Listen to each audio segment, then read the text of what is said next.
Seigneur est ici. Dis au voisin, ton caractère est déterminant pour 2016. Il y a des gens qui ont des bons projets, mais faute de caractère, ils abandonnent vite. On les décourage, ils abandonnent. Ils commencent une bonne relation, on l'abandonne. Comme la sœur a témoigné tout à l'heure. Tu vas dans un endroit où on commence à critiquer dans nos communautés ici. Les pasteurs, il y a en fait des vocations qui sont malvenues. Pasteur, c'est synonyme de mauvais. Mais quand on a des problèmes, c'est le même pasteur qu'on va chercher. On est bon seulement pour prier. Mais au reste, on est mauvais. Alléluia. Alléluia. Il y aura toujours des gens qui seront là pour te décourager. Ta fermeté par rapport à ta position. J'ai choisi d'aller à l'église, j'irai. Ce n'est pas des anges, montre-moi une église où il y a des anges qui prêchent. S'ils sont imparfaits, ils sont incorrects, c'est leur problème avec leur Dieu. Mais j'ai des preuves qui attestent que Dieu est avec ces jeunes-là. J'irai là-bas. Voilà. Voilà un langage d'un chrétien loyal. Un langage qui paye. Alléluia. J'ai choisi ce travail. J'ai choisi les affaires. Aujourd'hui, je commence timidement. Timidement. Demain, ça paye. Je continuerai. Je ne vais pas changer de domaine. Dans les affaires, toujours. Ça aurait continue. Amen. Alléluia. Amen. Continue parce que la main du Seigneur est sur toi. C'est ce que tu fais. Ne change pas de domaine facilement. Il y a des gens qui, alors que Dieu veut le visiter, là où il était, il se déplace. Des fois, ce n'est pas une question de localisation.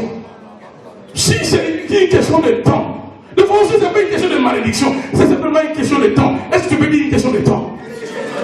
Il y a certains déclics dans la destinée qui ne dépendent pas de ce que tu fais, mais qui dépendent de ta patience seulement. Sois seulement patient. Comme le soleil se lève sans que personne ne force, comme la lune se lève sans que personne ne gêne. As-tu déjà gêné pour que le soleil se lève? Il y a des choses qui arriveront dans ta destinée parce que c'est les bons moments. La Bible dit que le Dieu que je prie, il fait de bonnes choses. Je disais qu'il fait de bonnes choses. J'avais dit tout à l'heure que le Dieu de la Bible fait de bonnes choses. Mais à son temps, à son heure, à sa seconde, Dieu fait de bonnes choses. Dieu envoie ça, c'est juste une question de temps. Nous ne pouvons pas tout ramener au diable. Nous ne pouvons pas tout ramener à la malédiction. C'est ainsi que les gens sont inconstants. On apprend là-bas qu'il y a une femme qui commence à guérir les gens. Si elle dépose les mains, directement, tu deviens millionnaire. On va d'abord mettre la main. Tu ne sais même pas. Le pouvoir que cette femme-là a vient d'où? Le pouvoir que cet homme-là a vient d'où?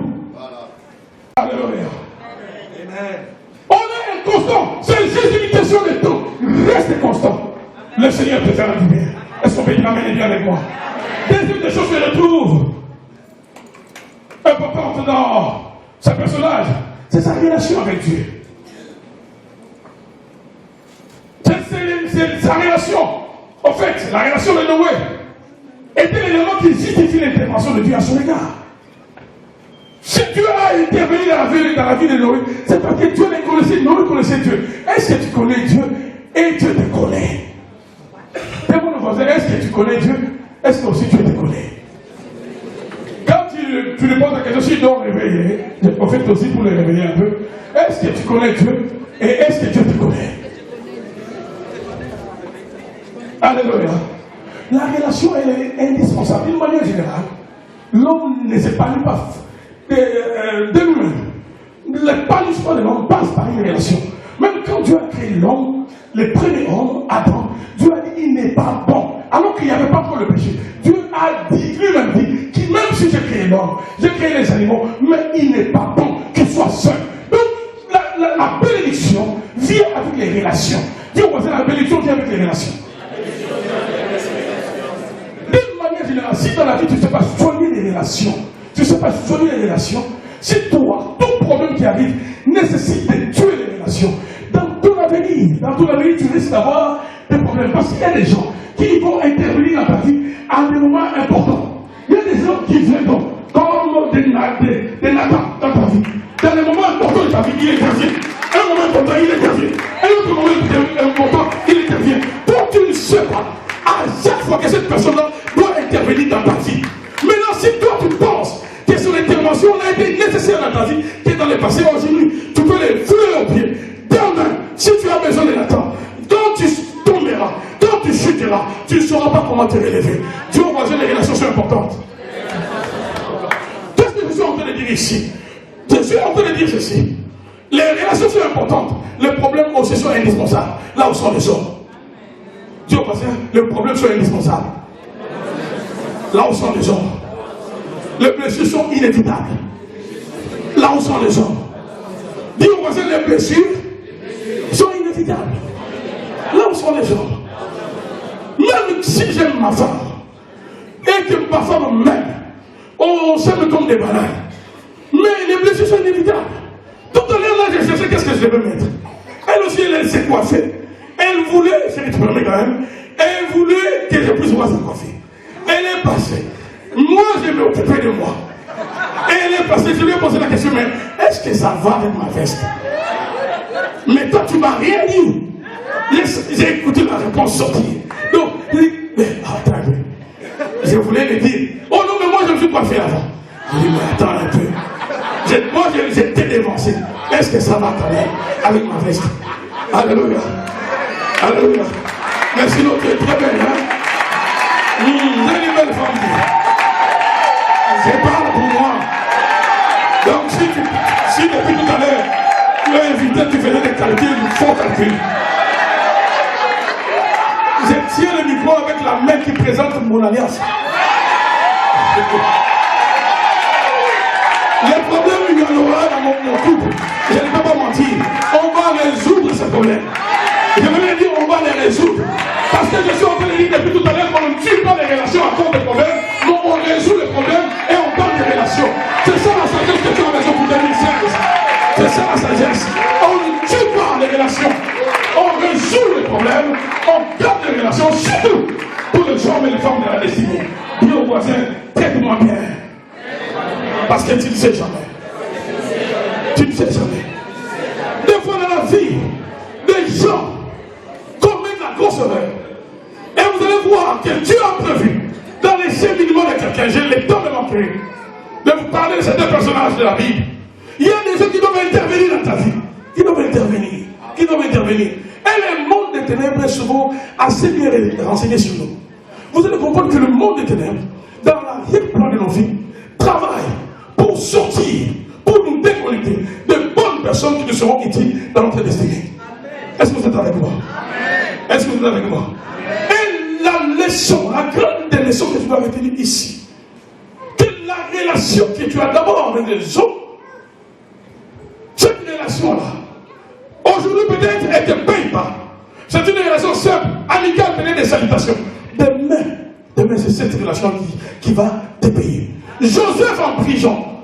Joseph était en prison. Quelqu'un a dit, il est allé en prison à cause de ses visions.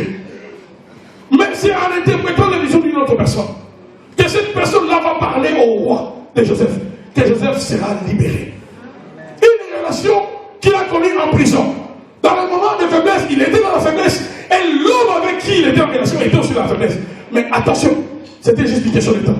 Cet homme-là est sorti. C'est cet homme-là qui sera, qui va amener les déclics dans la destinée de Joseph. Il y a des gens de la destinée qui apportent les déclics.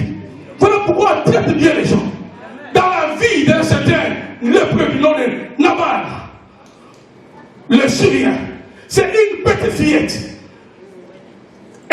une fille juive, un peu, qui avait les secrets, qui avait les déclics de sa destinée. Est-ce que je parle à quelqu'un? Si cet enfant était maltraité, je ne sais pas.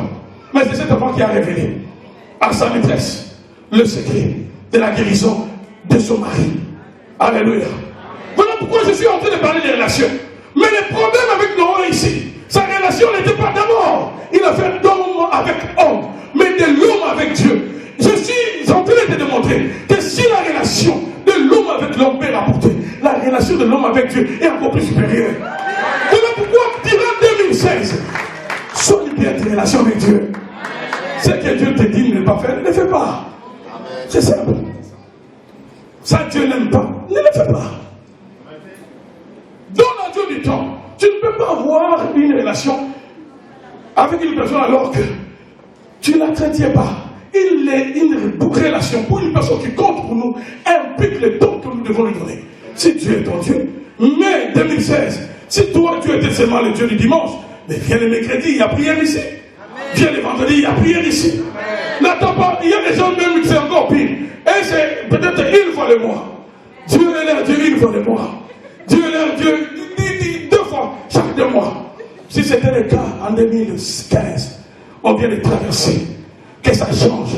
Donne encore au Dieu un peu plus de temps. Avance un peu. Ajoute encore 2 fois 3 fois le mois. 2 fois, je sais pas moi, la semaine. 3 fois, je sais pas moi, chaque 2 semaines. Avance. Dis au voisin, avance. Dans les temps que tu accordes le Seigneur. Dans le nom de Jésus. Acclame très fort le Seigneur. Troisième chose. Toujours attaché à cet homme. Noé, c'est qu'il écoutait la voix de Dieu. Et c'est son écoute de Dieu qui lui a permis de savoir ce qui allait arriver. Si dans la vie chrétienne, tu n'as pas l'écoute, si tu n'as pas la révélation, comme la Bible dit, un peuple sans révélation, c'est un peuple qui court à sa perte, parce qu'il sera sans fin. Le manque de révélation ou de l'écoute de Dieu t'amènera toujours à chercher la solution pour sortir du problème. Mais la révélation te donne l'avantage d'anticiper les problèmes, de comprendre ce qui va arriver et d'adopter des mesures préventives maintenant. Et quand l'événement arrivera, tu vas traverser l'événement sans blessure, sans perte. Alléluia. Parce que tu es au courant. Dis avec moi, Seigneur Jésus, j'ai besoin de la révélation de ma destinée, des événements de ma vie durant 2016.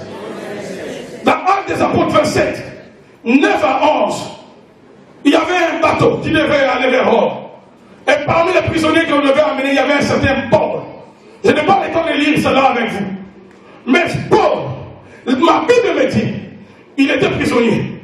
Il va dire au chef de navire, il va leur dire, le voyage ici qu'on va faire ne sera pas sans perte. Nous devons faire ceci, nous devons faire cela. La Bible nous dit, est-ce qu'il y a déjà la citation qui fonctionne?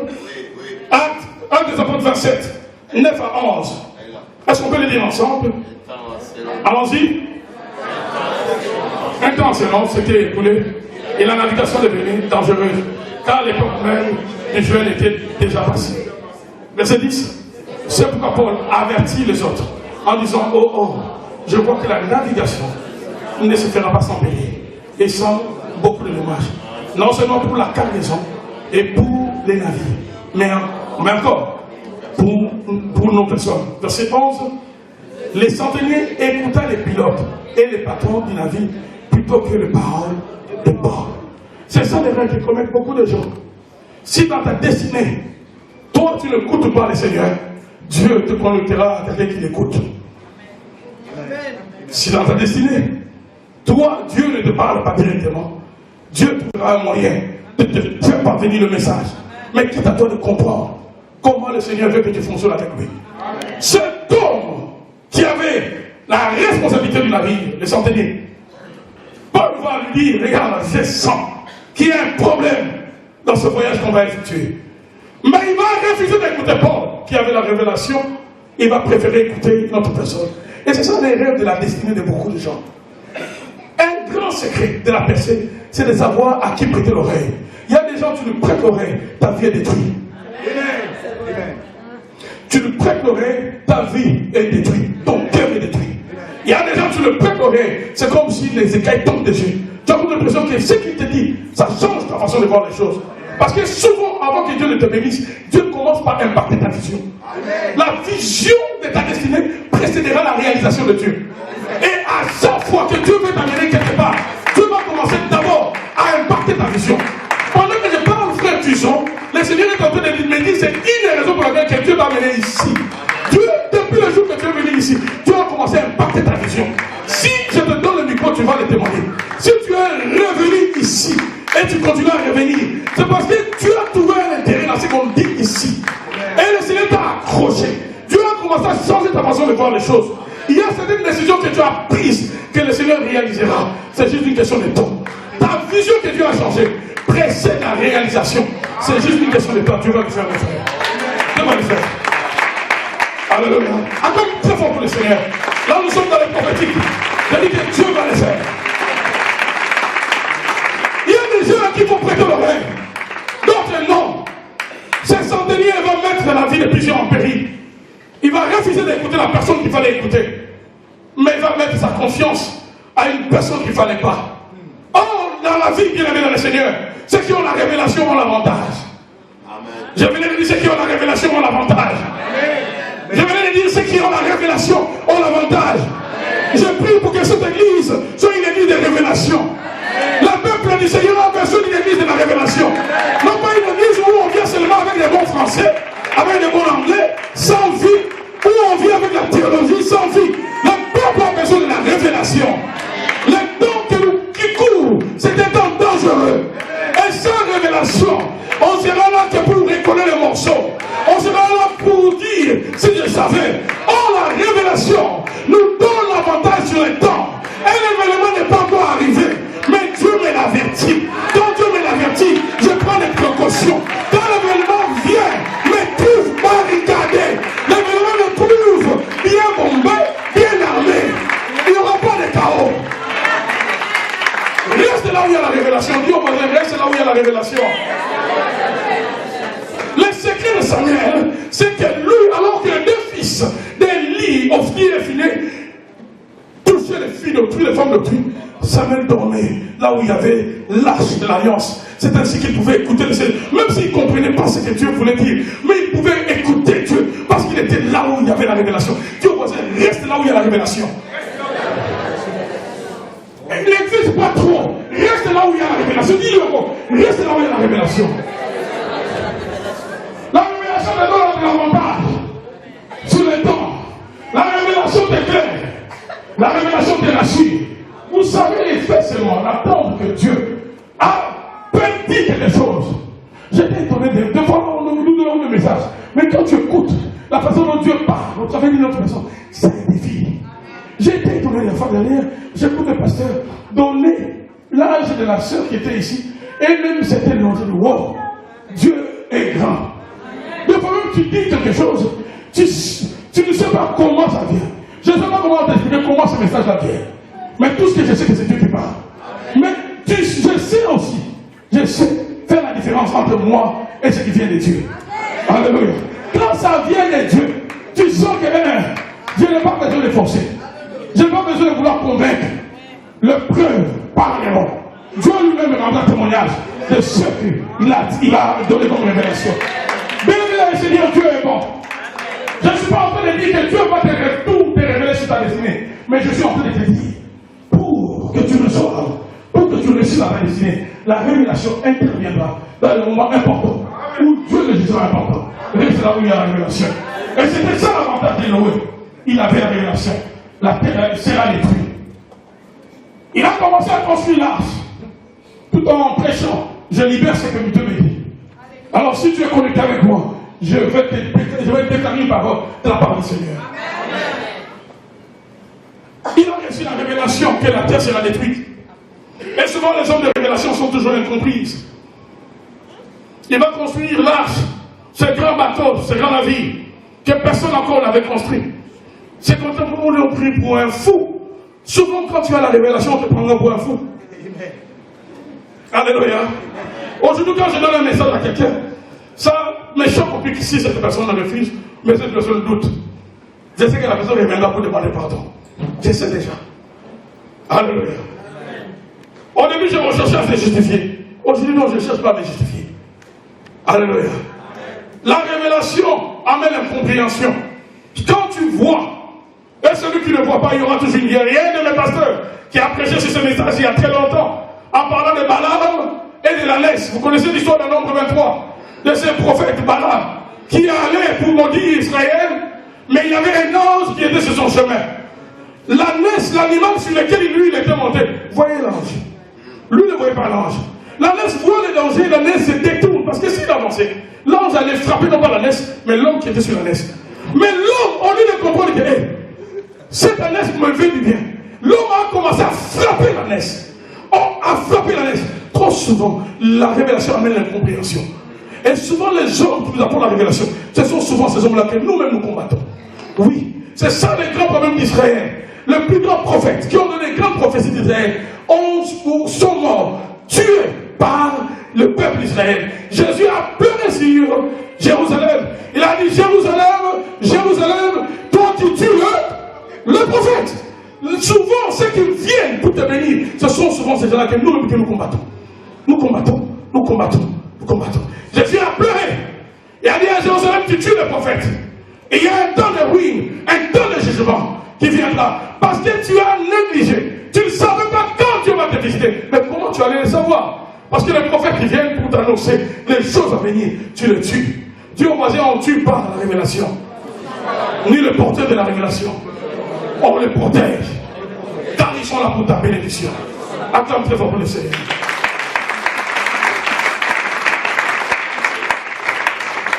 Noé sort de l'âge. Il sort de l'âge. La première action qu'il pose, la reconnaissance à Dieu, de l'avoir sauvé par grâce. Noé bâtit un hôtel. Est-ce que tu peux dire un hôtel? Dis plus fort, un hôtel. Noé bâtit un hôtel à Dieu. Il sort de l'âge après plus de 300 jours. Sa première préoccupation n'était pas de chercher quoi manger, comment la terre est devenue. Lorsqu'il s'est rassuré qu'il y avait le sec sur la terre et que l'eau avait séché, Noé, la Bible dit, en sortant de l'âge, il bâtit un hôtel. Et cet hôtel bien aimé dans le Seigneur qu'il bâtit, ce n'est pas que Dieu lui a demandé de le faire, mais c'est l'homme lui-même qui initie cette démarche envers le Seigneur. Est-ce que tu peux dire amen bien avec moi? Amen. Une des caractéristiques des hommes qui ont marché avec Dieu et qui se sont distingués, c'est que la plupart savent comment initier des grandes choses pour le Seigneur. Le temps me manquerait de parler de David, qui a eu l'idée, la pensée de construire les temples pour le Seigneur. Dieu a parlé à Moïse pour les tabernacles, mais David a pensé au temple. Les tabernacles, c'était l'inspiration de Dieu envers l'homme. Mais les temples, c'est l'homme qui a pensé à la place de Dieu. Et Dieu va emprunter l'idée de l'homme. Dieu veut dire à David, tu as une bonne idée. C'est pas toi qui construiras les temples, ça sera Salomon. Mais c'est l'homme qui a initié quelque chose pour Dieu. Quelle pensée tu as pour Dieu pour 2016? Demande au voisin, qu'est-ce que tu penses pour le Seigneur? Qu'est-ce que tu vas faire pour Dieu? Concrètement, qu'est-ce que vous allez faire pour Dieu? Et tout doit vers celui qui est en arrière. Profite aussi de rouge, le public. Ne te fasse pas, c'est le pasteur fidèle qui m'a envoyé. Qu'est-ce que toi, tu penses, ou bien vous pensez en famille, faire pour le Seigneur? Vous savez, nous sommes très ingrats. Ce que nous sommes aujourd'hui est le résultat de la bonté de Dieu. Vous allez voir, Dieu te bénit. Aujourd'hui, tu as un bon salaire, un bon travail. Mais aucune ambition pour le Seigneur. Toi, tu veux seulement que Dieu te protège. Toi, tu veux que Dieu continue à t'arroser. Aucune ambition. Noé a initié une démarche pour le Seigneur. Il va bâtir l'hôtel.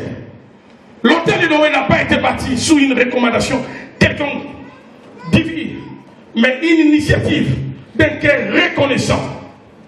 Il a été reconnaissant d'abord, puisque Dieu lui a mis à l'abri, lui, sa femme, ses enfants, les femmes de ses enfants et les enfants de ses enfants. Est-ce que vous êtes avec moi? Amen. De toute la terre, il était le seul à survivre. Combien sont morts? Mais j'aimais beaucoup cet ami, j'avais beaucoup de respect. Tout dans les temps, adolescent à cette époque, je savais qu'il avait beaucoup d'égalité que moi. Quand il est mort, j'ai beaucoup pleuré. Il est mort, c'était une opération qui avait mal tourné, mais il est parti. Peu importe, c'est la mort pareille. Des fois, les gens partent, quittent la terre. Non pas parce qu'ils étaient mauvais.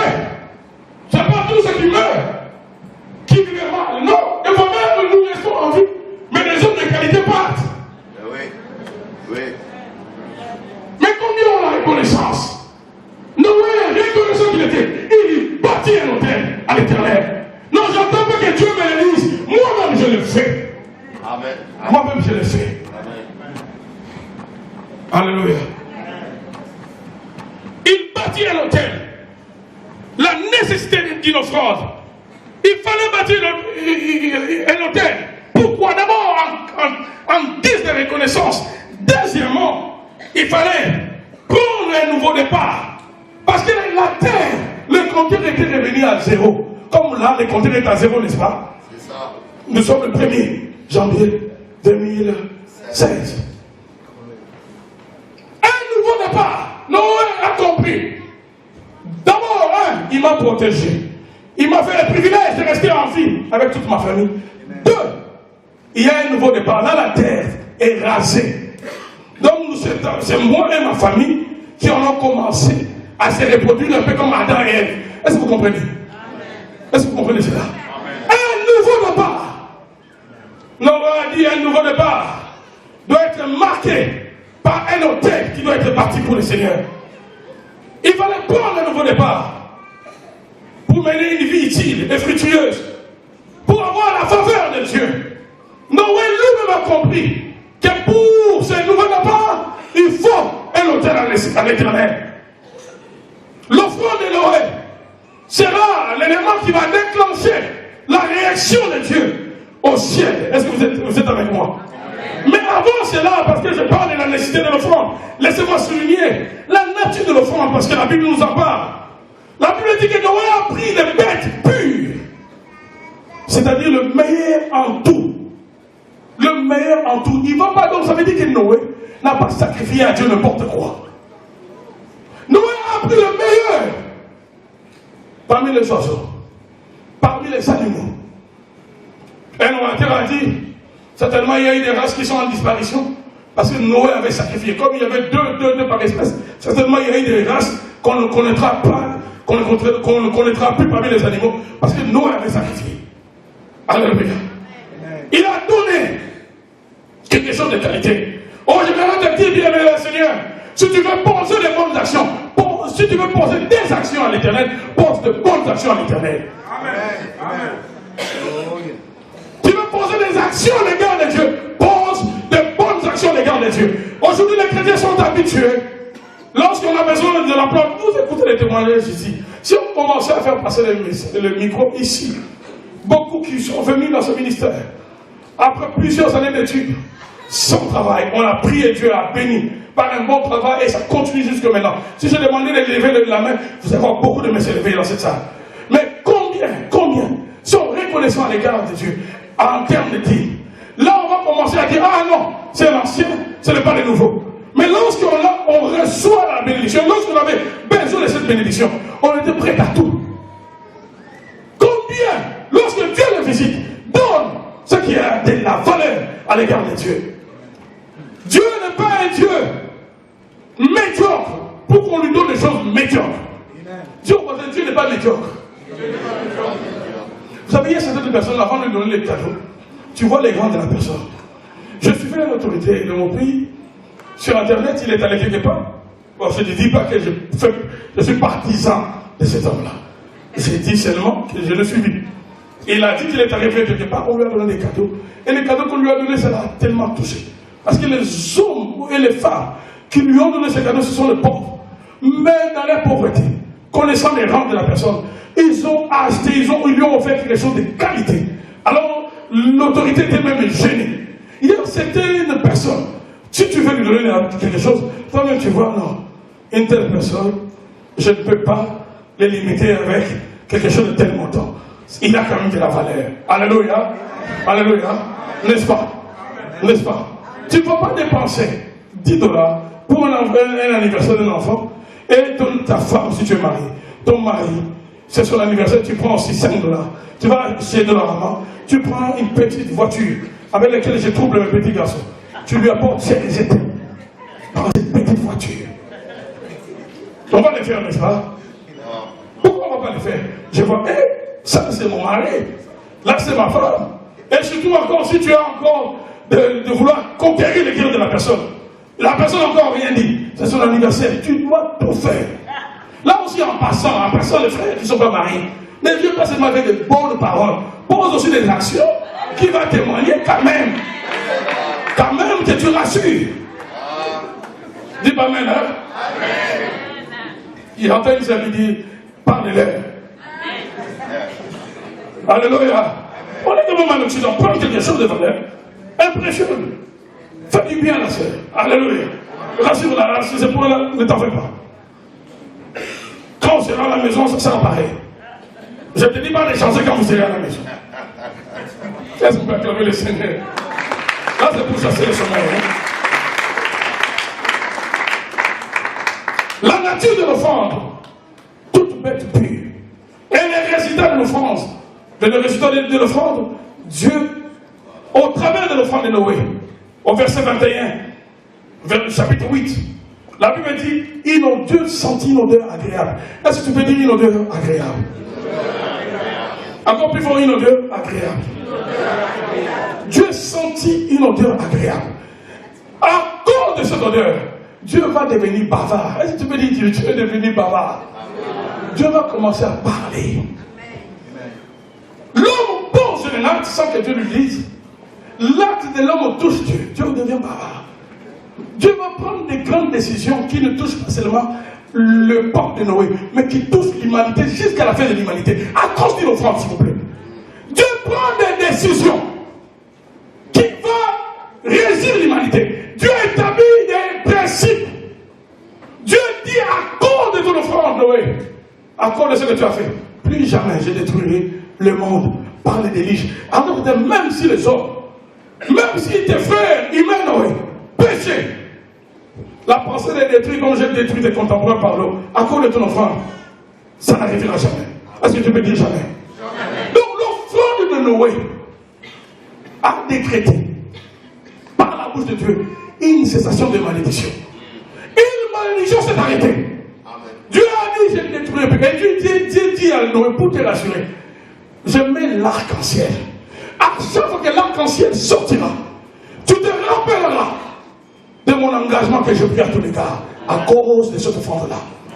L'arc-en-ciel témoignera de ma fidélité.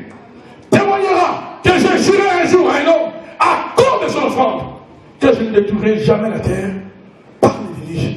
Et cet arc-en-ciel va témoigner aussi des promesses qui va accompagner cet homme qui lui restera fidèle, mais de bien plus encore, les principes que j'établis en ce jour. Ça veut dire quoi?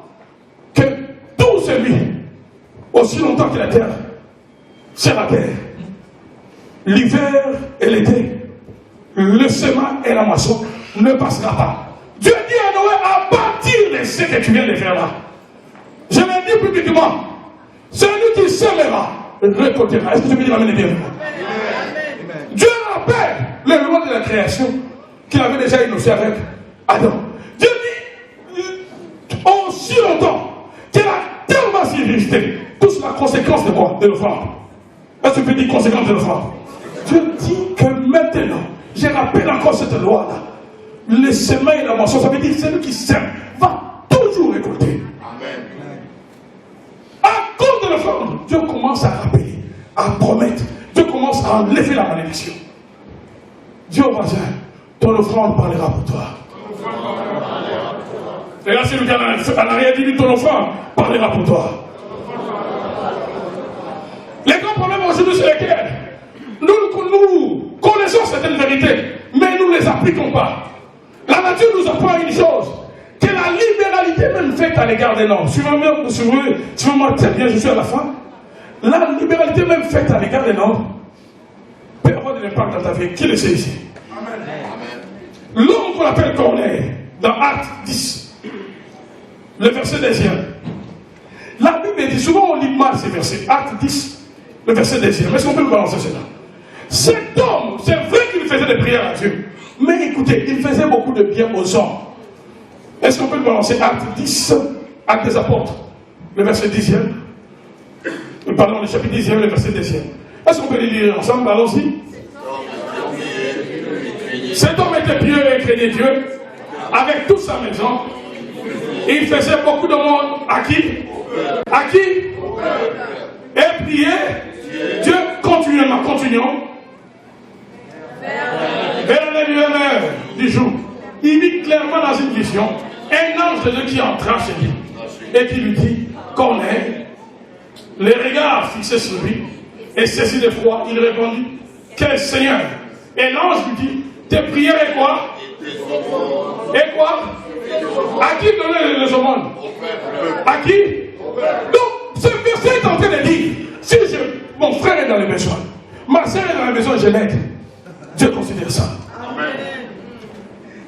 La libéralité a de l'impact spirituel. On m'a relaté l'histoire de ma grand-mère maternelle au village. Un jour, il a vu une dame, la maman de ma maman, une dame débarquée chez elle. Cette dame était du village. Elle se connaissait avec elle à distance. Mais elle n'avait jamais, cette dame ne l'avait jamais visité. N'avait jamais visité ma grand-mère. Et cette dame est venue chez elle, lui a dit, j'ai faim, j'ai envie de manger. Ma grand-mère, j'ai eu l'occasion de la voir avant qu'elle meure. Était une bonne femme. Même quand j'étais enfant, j'ai encore cette image.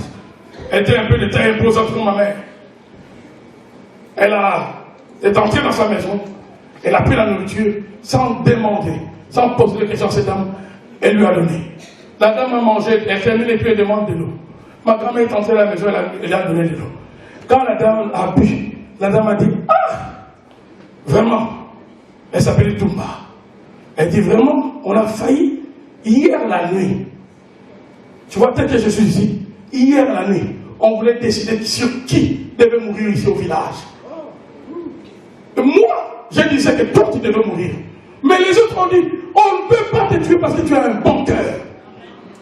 Wow. On ne peut pas te tuer parce que tu as un bon cœur. Moi j'ai dit aux autres, j'irai chez elle. Si elle me donne à manger, je ne pourrai pas faire ce que vous avez dit. Mais si elle me refuse cela, elle verra. Quand je suis venu ici, c'était pour te tester. Mais tu ne m'as même pas posé des complications. Tu ne m'as même pas compliqué. Tu m'as donné la nourriture. Tu ne m'as même pas demandé d'où je venais. Tu m'as regardé avec amour. J'ai mangé, j'ai bu. Je vais te dire que rien ne t'arrivera dans ce village ici. Personne ne te touchera.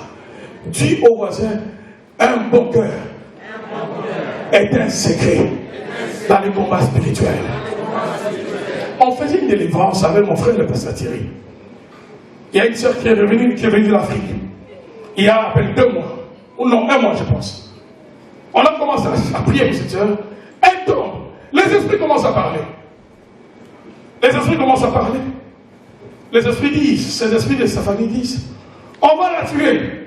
On a cherché son père. On n'a pas pu avoir son père. Mais on l'aura elle. Moi j'ai dit à ces esprits, vous allez la voir. Pourquoi? Et comment vous n'avez pas pu avoir son père? Mais parce que son père est généreux. Son père aide tout le monde. Et ça nous paralyse. Il y a des gens qui restent des fois en vie, tout simplement parce qu'ils font de bonnes actions à l'égard des hommes. Tournez. Il y a la prière, mais il y a aussi le pied qu'il fait aux hommes. Dis au voisin, à la voisine, la libéralité est une des clés de bénédiction pour toi en 2016. Retourne-toi celui qui est en arrière. Dis la libéralité. Un bon cœur sera une clé de succès pour toi en 2016. Il y a des actions que tu peux poser. Que quand tu négliges, il y a une femme qui est entrée dans la lignée de patriarche à cause de mon cœur, elle s'appelle Rebecca. Alors que le serviteur d'Abraham cherchait une femme pour l'enfant de son maître, il arrive dans ce village, il dit à Dieu, la femme qui acceptera de me donner de l'eau. Et l'eau au chameau. Cette femme-là sera la femme de mon maître. Mais les historiens disent que l'activité que cette dame devait faire, de jeter son sang dans le puits, de retirer et de donner à boire au chameau, ça devait vraiment les rendre plus forts. Plus forts, donc elle devait avoir des muscles comme le liqueur là des États-Unis, là, les Big Show et consorts. Mais regarde, moi, j'ai pas de Big Show. Dis pas moi. Alléluia. Elle devait être un John Cena, mais enfin, maintenant. Parce que les chameaux se consomment. Mais ma Bible me dit que cette femme, elle n'a pas refusé. Voilà pourquoi mes frères, mes soeurs, surtout les adolescentes là, ayez des bons caractères. Vous dites pas amen, hein? Ah, ayez des bons caractères. L'Occident n'est pas synonyme de faire de vous de mauvaises femmes. Vous voulez l'avenir, ayez des bons caractères. Imitez ce que sont vos parents. Et ainsi vous réussirez demain. Les parents disent amen quand même. Rebecca a pris le son. Elle a jeté le son. Elle a fait autant de tout qu'il fallait. Elle a abrévé le charbon de cet homme. Elle a donné à boire à cet homme. Et elle est entrée dans la lignée des patriarches. Elle sera la femme d'Isaac. Et d'elle sortira deux grands hommes. Esaü et Jacob. La grandeur marche avec la générosité. Et si la générosité avec les hommes paye, à combien plus forte raison ce qui est fait pour Dieu? Mais il y a un verset qui m'a troublé avant de finir. Dans le livre de Job. Dis au voisin, ne dors pas. Si tu as tout, tu n'as rien retenu, retiens-moi ce que je vais dire ici. Job 29. Ce verset m'a troublé. Job 29, à partir du verset 11. Une déclaration que Job a fait dans son livre. Job 29, à partir du verset 11. Écoutez ce que dit Job. Est-ce qu'on peut le dire ensemble? L'oreille qui m'attendait me disait heureux.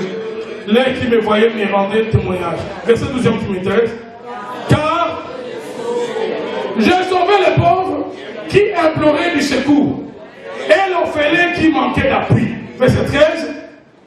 La bénédiction du malheureux venait sur le malheureux, n'est-ce pas? La bénédiction du malheureux venait sur moi. J'ai rempli de joie le cœur de la veuve. Reprenez le verset 12. Il y a quelqu'un qui m'a suivi. Bouge le voisin, lis avec moi. Dis au voisin de lire avec moi. Car j'ai sauvé les pauvres qui imploraient du secours et l'orphelin qui manquait d'appui. Verset 13, la conséquence est là. La bénédiction du malheureux, c'est qu'il revenait au malheureux. Sa grâce, parce que moi je l'ai aidé, moi je l'ai béni. Maintenant, ce qui me revenait, qu'est-ce que ça fait? La bénédiction du malheureux fait quoi?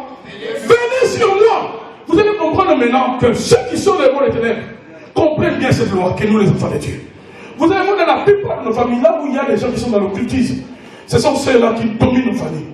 Ce sont ceux-là qui donnent. Dès qu'il est élevé dans une position, il donne un peu d'argent. Il soutient toute la famille. Apparemment, il aide.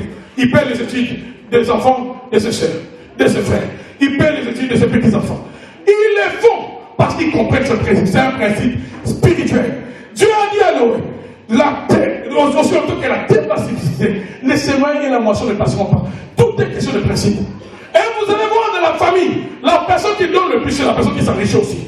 Est-ce que vous pouvez dire amen et me dire avec moi? La personne qui soutient le plus, c'est la personne qui aura la facilité, même si elle n'est pas la plus riche de la famille, mais elle aura plus de moyens que tous les autres. Est-ce que vous comprenez cela? C'est un principe. Quand tu donnes dans la personne, il y a un transfert qui s'est fait. Et Job dit ceci, une des clés de son succès, c'est que lui aidait les pauvres. Il aidait les mariés et les malheureux. La bénédiction des malheureux revenait sur lui. Maintenant, c'est lui qui vient avec son offrande. Et si déjà la bénédiction de l'homme peut attirer un homme que tu souviens, si l'acte que tu poses en sa faveur peut attirer la faveur sur toi, à combien plus forte raison une offrande donnée à l'Éternel? C'est-à-dire que vous allez comprendre que le diable veut nous maintenir dans la pauvreté. Je dis cela, ça fait une semaine. Je crois qu'il y a des millionnaires ici. Je viens de dire, il y a des millionnaires ici. Mais il y a des déclics pour que tes millionnaires viennent. Change d'abord ton cœur. Tu dois adopter le cœur de la grandeur. Le cœur de la grandeur donne. Dieu a un grand cœur, voilà pourquoi il a donné son fils. Une année nouvelle commence. Porte de grandes actions. Je l'ai dit à mon épouse, il y a des choses, des fois on les dit pour vous stimuler, mais on ne le dit pas pour se vanter, comprenez-les bien. J'ai dit à mon épouse, non, on va faire une offrande ici. On va faire une offrande. Il y a un homme de Dieu, je l'ai vu, je vois ce qu'il est en train de faire à l'Afrique. Je parle avec lui, il ne sait pas. Mais je suis en train de préparer quelque chose de grand pour cet homme-là. Je vais le surprendre. J'aimerais être un canal de bénédiction pour lui.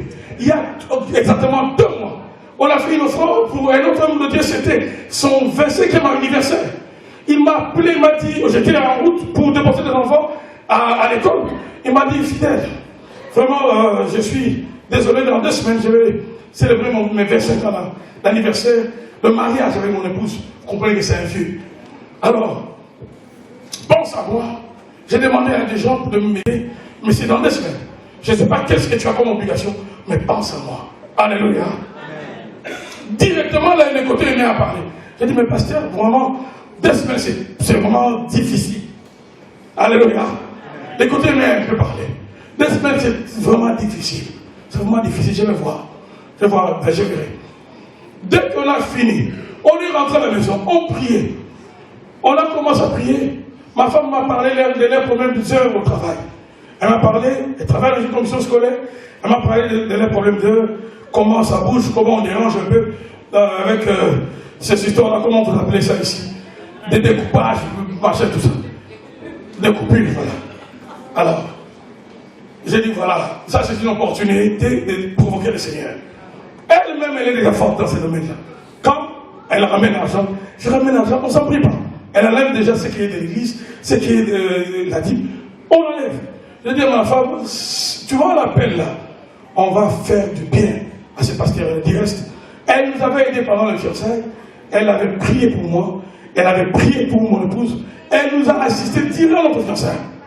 Jusqu'à ce que moi je suis venu, et finalement je fais venir ma femme. Elle dit qu'on va faire du bien à cet homme. J'ai pris une offrande, pratiquement de $400. J'ai envoyé. Dès que j'ai envoyé, je pense une semaine après, elle vient me dire, j'ai dit, c'est terrible. Avec les coupures là, on vient de m'ajouter encore plusieurs heures. On me dit, je passe de 4 ou 5 heures de service, on m'ajoute encore 3 heures. Donc je vais commencer à travailler à des endroits différents. Et ça marche. Ça marche. Ça marche. J'ai encore le message texte. Je prends en témoin tous ceux qui veulent le voir cela. J'ai encore le message texte de cet homme de Dieu. Il ne m'a pas appelé pour me remercier. Il m'a écrit sur Facebook. Il m'a envoyé ça dans ma boîte. Il m'a béni. Oh, tu ne sais pas quand tu réjouis le cœur de quelqu'un. Et surtout si cette personne a une connexion avec Dieu, c'est que ça peut déclencher pour toi. Cet homme m'a béni. Il m'a dit, fidèle, tu m'as toujours fait du bien. Que mon Dieu se souvient de toi. Ça n'a pas traîné, mon frère. Dieu m'a visité.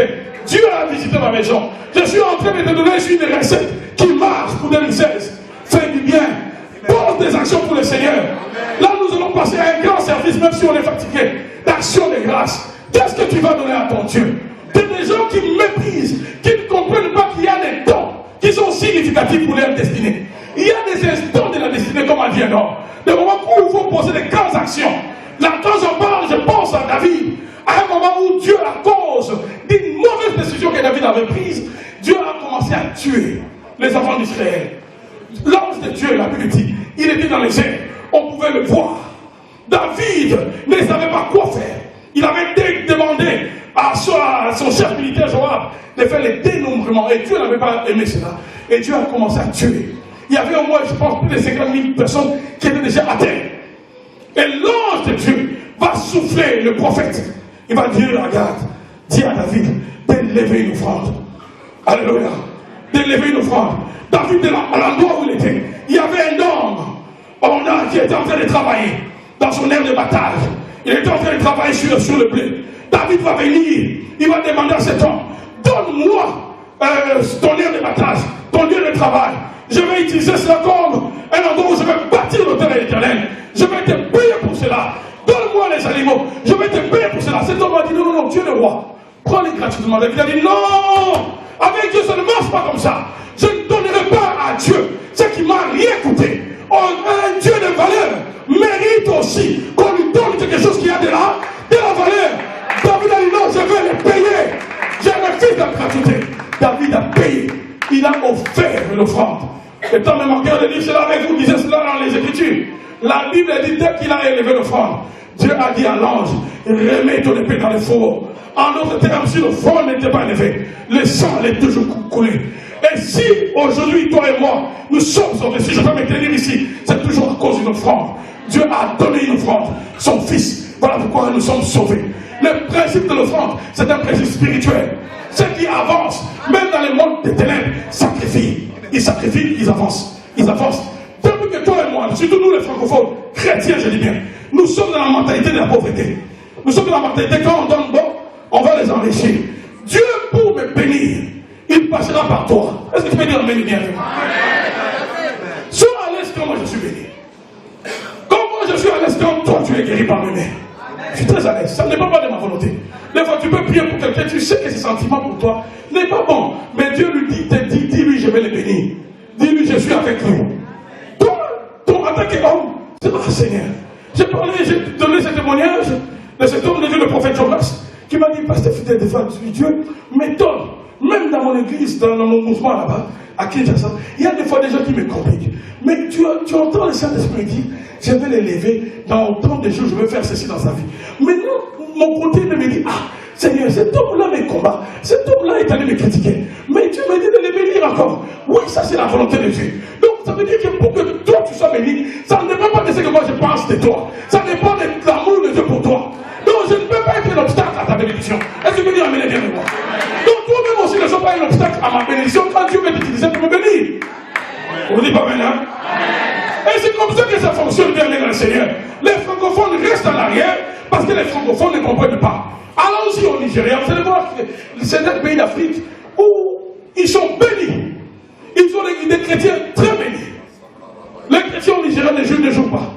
D'ailleurs, dans les pays anglophones, en Afrique, en Amérique, c'est pareil. Ils sont bénis. Les francophones, on a hérité cette mentalité de la pauvreté.